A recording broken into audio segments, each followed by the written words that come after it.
3월부터 저에게는 새로운 일들이 참 많이 있었습니다. 공식적으로는 교회에서 전도사 임명을 받게 되었고, 신학대학원에 진학해서 야간에는 수업을 지금 받고 있습니다. 빌립보서 4장 16절 말씀은 아무것도 염려하지 말고 다만 모든 일에 기도와 간구로 너희 구할 것을 감사함으로 하나님께 아뢰라. 그리하면 모든 지각에 뛰어난 하나님의 평강이 그리스도 예수 안에서 너희의 마음과 생각을 지키시리라. 이렇게 말씀합니다. 이 말씀을 굉장히 많이 묵상하는 시간이었습니다. 제가 아무것도 염려하지 말라는 이 말씀을 반복적으로 묵상한 이유는 염려가 많았기 때문입니다. 저는 주로 결혼식과 돌잔치 촬영을 다닙니다. 10년 정도 이 일을 하다 보니까 촬영을 나가는 데 있어서 큰 두려움은 없습니다. 어떻게 시작해서 어떻게 마쳐야 할지 예측이 가능하고, 수많은 사람을 만남으로 인해서 새로운 사람에 대한 어느 정도 경험치가 생긴 것이죠. 저는 그리고 사진을 이제 시작하려고 하는 사람들을 교육을 하기도 합니다. 교육생들을 만나면 그들은 한결같이 걱정하고 두려워합니다. 현장에 나가서 어떻게 시작해야 될지, 돌발 상황이 발생하면 어떻게 대처해야 할지 겁을 냅니다. 하나님의 말씀을 전하는 것이 마치 저에게는 교육생과 같은 마음입니다. 새로운 길에 대한 두려움에서 벗어나고자 오늘 본문 빌립보서를 묵상하게 되었습니다. 혹시 TV에서 번지점프 하는 장면을 보신 적이 있으신가요? 아니면 혹시 해보신 분이 계실까요? 아파트 30층 높이에 올라가는 것도 무서운데 그 높은 곳에서 뛰어내린다는 것은 대단한 용기가 필요합니다. 번지점프를 하는 사람들이 가장 공포를 느끼는 순간은 뛰어내리는 순간이 아니라고 합니다. 뛰어내린 후에 줄이 끝까지 내려오고 다시 튀어오르는 순간이 가장 무섭다고 하는데요.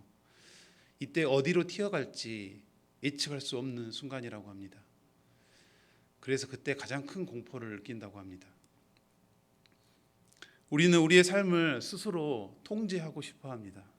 하지만 현실은 예측을 벗어날 때가 너무나 많습니다. 우리의 삶은 예측 불가능한 것들의 연속이고, 우리 주변에는 수많은 위험 요소들이 있습니다. 그래서 우리는 걱정을 합니다.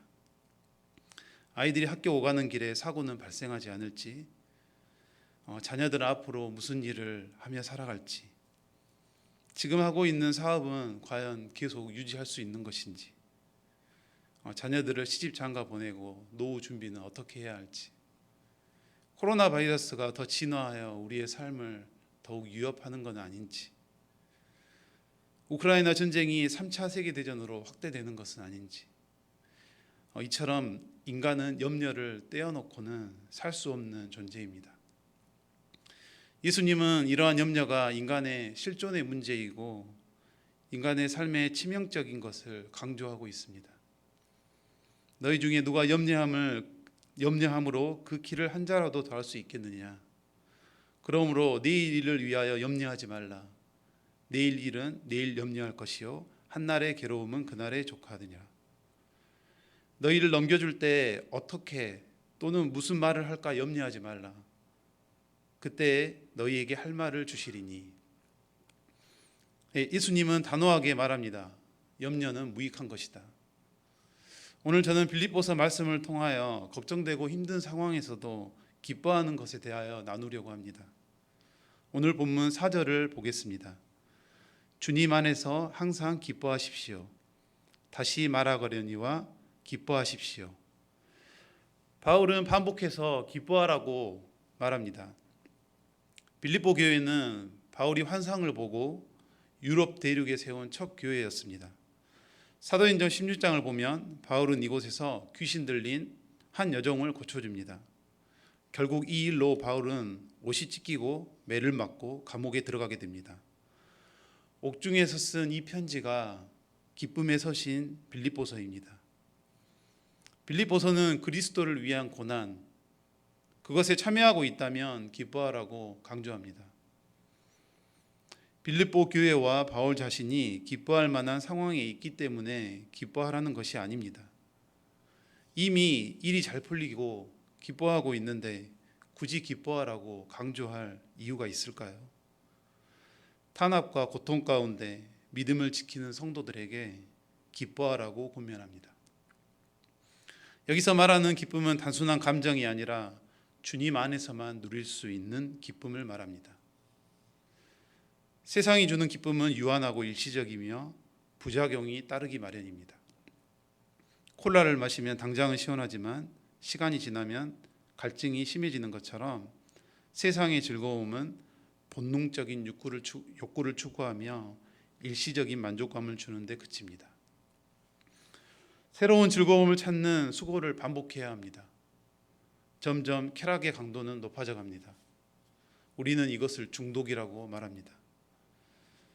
이 속에선 절대적으로 항상 기뻐한다는 것은 불가능합니다. 반면 성경이 말하는 기쁨은 세상의 기쁨과는 공급원이 다릅니다. 성경이 말하는 기쁨은 주 안에서 누리는 기쁨을 말합니다. 주 안에서 기뻐하라고 말합니다.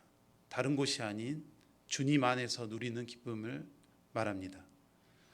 예수님을 믿는 자에게는 그 배에서 생수의 강이 흘러나온다고 말했습니다. 또 요한복음 4장 14절은 내가 주는 물을 마시는 자는 영원히 목마르지 아니하리니 내가 주는 물은 그 속에서 영생하도록 솟아나는 샘물이 되리라. 현실과 상황을 뛰어넘는 항상 기뻐하는 비결은 오직 주님 안에 있습니다. 주의 길을 가는데 어려움을 느낄 때가 있습니까? 내가 살아가는 가정, 일터, 그리고 이웃과의 관계에서 공감해주지 않는 많은 어려움이 있습니까? 선한 의도로 권면했지만 오해받고 낙심될 때가 있습니까? 그때 우리는 선포할 수 있습니다. 내 영혼아 기뻐하라, 주 안에서 기뻐하라. 이어서 본문 8절 말씀을 보겠습니다. 형제 여러분, 선함을 추구하며 가치 있는 것들에 마음을 쏟기 바랍니다. 참되고 고상하고 옳고 순결하며 아름답고 존경할 만한 것들을 생각하십시오. 우리는 지금 비정상적인 것들이 당당하게 받아들여지는 시대를 살고 있습니다. 유튜브를 보면 동성 커플이 자신의 일상을 가감없이 알리고 그곳에는 수많은 응원 댓글이 담깁니다. 동성 아이돌 그룹 멤버들이 서로 사랑하는 이야기를 소설로 만들어서 유통합니다. 기독교 안에서도 종교 통합이라는 명목으로 타 종교의 구원을 인정해 주자고 합니다. 우리나라 속담에 콩 심은 데 콩 나고 팥 심은 데 팥 난다라는 말이 있습니다. 이와 유사한 표현을 갈라디아서 6장 7절 8절에서 볼 수 있습니다. 사람이 무엇으로 심든지 그대로 거두리라. 자기의 육체를 위하여 심는 자는 육체로부터 썩어질 것을 거두고 성령을 위하여 심는 자는 성령으로부터 영생을 거두리라. 지금 한국 교회가 영향력을 잃은 것도 또 잃어가는 것도 우리가 무엇을 심었는지 돌아봐야 합니다. 나의 자녀가 옳지 않는 방향과 판단을 한다면 부모가 자신을 돌아보아야 합니다. 며칠 전 한 집사님과 교제하는 시간이 있었습니다. 그동안 이 집사님은 많은 어려운 일이 있었습니다. 지금도 어려움 가운데 있지만 그전과 다르게 하나님을 의지하고 새로운 마음으로 살아가는 모습이 보였습니다. 이 집사님과 이야기를 한참 나누고 마지막에 저는 한 가지 권면을 했습니다. 집사님, 부정적인 생각을 하는 친구들과 관계를 멀리하고 생각이 건강한 사람과 더 많은 시간을 보내세요. 지금 혼자는 힘드니까 기도로 함께 할 수 있는 사람과 가까이 지내면 좋겠습니다. 잠언 4장 23절은 말합니다. 모든 지킬 만한 것 중에 더욱 내 마음을 지키라. 생명의 근원이 이에서 남이니라. 마음은 마치 정원과 같습니다. 가꿀수록 정원이 아름다워지는 것처럼 마음도 가꿀수록 아름다워집니다. 우리는 마음을 가꾸는 지혜를 배워야 합니다. 우리의 마음의 밭에 자라는 잡초를 뽑아내고 그 빈자리에 좋은 씨앗을 심어야 합니다. 8절 말씀을 다시 보겠습니다. 형제 여러분, 선함을 추구하고 가치 있는 것들에 마음을 쏟기 바랍니다. 참되고 고상하고 옳고 순결하며 아름답고 존경할 만한 것들을 생각하십시오. 하지만 이러한 좋은 것들이 생각에만 머문다면 큰 의미가 없습니다. 몇 가지 예를 들어보겠습니다. 올바른 식습관과 운동이 중요하다고 생각합니까? 이렇게 물으면 열의 9은 물론이지요 라고 대답할 겁니다. 다들 건강이 최고라고 말합니다. 하지만 말만 그럴 뿐 사람들은 빈속에 술을 마시고 인스턴트 야식을 즐겨 먹고 가까운 거리도 걷지 않고 차를 이용합니다. 육아교실에서 강사가 말합니다. 성장기 아이들에게 특별히 부모와의 애착 관계가 중요합니다. 아이에게 가장 좋은 선생님은 엄마와 아빠인 거 아시죠? 대부분 큰 소리로 대답합니다. 네, 맞습니다. 하지만 육아휴직을 할 생각은 하지 않습니다. 타 지역으로 스카우트 제의가 들어오면 흔쾌히 받아들입니다. 그 직장에 가면 물리적으로 아이를 양육할 수 없습니다. 그렇다면 과연 이 사람의 대답은 진짜일까요? 9절 말씀을 함께 보겠습니다. 여러분이 내게서 배운 것과 받은 것들을 행동으로 옮기십시오. 그러면 평화의 하나님께서 여러분과 함께 하실 것입니다. 바울은 배운 것과 받은 것을 행동으로 옮기라고 합니다. 말씀은 우리에게 확신과 위안을 줍니다. 말씀은 우리의 마음을 흡족하게 만듭니다. 그래서 말씀은 달콤합니다. 주 안에서 기뻐하라. 선한 데는 지혜롭고 악한 데는 미련하라. 이런 말씀에 아멘으로 화답하다 보면 왠지 성숙한 신앙인이 된 것 같은 느낌을 받기도 합니다. 하지만 그 말씀대로 살아가는 것은 어떻습니까? 계시록 10장 10절 말씀을 보면 내가 천사의 손에서 작은 두루마리를 갖다 먹어버리니 내 입에는 꿀같이 다나 먹은 후에는 내 배에서 쓰게 되더라. 말씀을 받을 때는 달콤하지만 삶으로 소화하는 과정은 쉽지 않다는 말입니다. 나의 잘못된 습관을 떠나 하나님의 사람으로 내면화하는 과정은 고통스럽고 인내가 필요합니다. 그래서 우리의 힘만으로는 절대 불가능합니다. 오늘 본문에서 바울은 말합니다. 9절 말씀, 배운 것과 받은 것들을 행동으로 옮기십시오. 그러면 평화의 하나님께서 여러분과 함께 하실 것입니다. 하나님은 우리를 무책임하게 내버려 두지 않습니다. 함께 하신다고 말하고 있습니다. 오늘 본문에서 믿음으로 나아가 순종할 때 평강의 하나님이 함께 하신다고 약속합니다.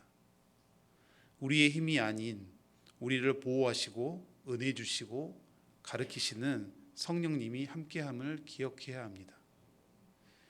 제 주변 몇몇 분들에게 제가 신학대학원에 진학했다고 이야기를 했습니다. 응원해 주시는 분도 기도해 주시는 분도 있지만 정신 차리라는 시선으로 바라보는 사람도 있습니다.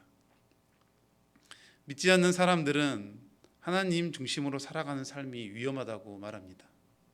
무모한 모험이라고 합니다. 하지만 우리가 그 사람들을 모두 이해시킬 필요는 없습니다. 우리는 살아계신 하나님을 신뢰합니다. 우리가 말씀이신 하나님의 약속을 붙잡고 나아갈 때 때에 따라 돕는 하나님의 은혜를 우리는 믿습니다. 말씀을 정리해 보려고 합니다. 주님 안에서의 기쁨은 환경과 상황을 뛰어넘는 기쁨입니다. 믿지 않는 사람들이 볼 때 낙심되고 우울할 것 같은 상황임에도 기뻐하는 것, 사람들의 상식을 뛰어넘는 기쁨.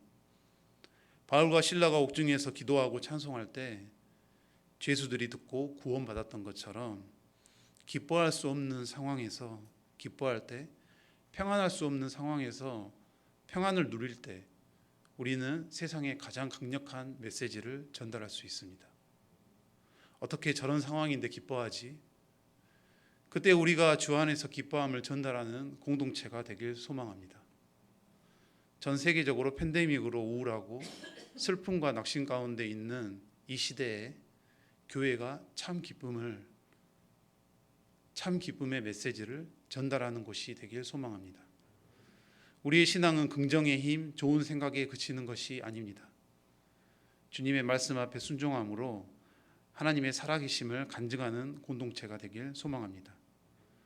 오늘도 하나님이 주시는 꿈을 생각하고 주어진 자리에서 넘치는 기쁨을 살아가기를 소망합니다. 이 시간 함께 기도하겠습니다. 환경과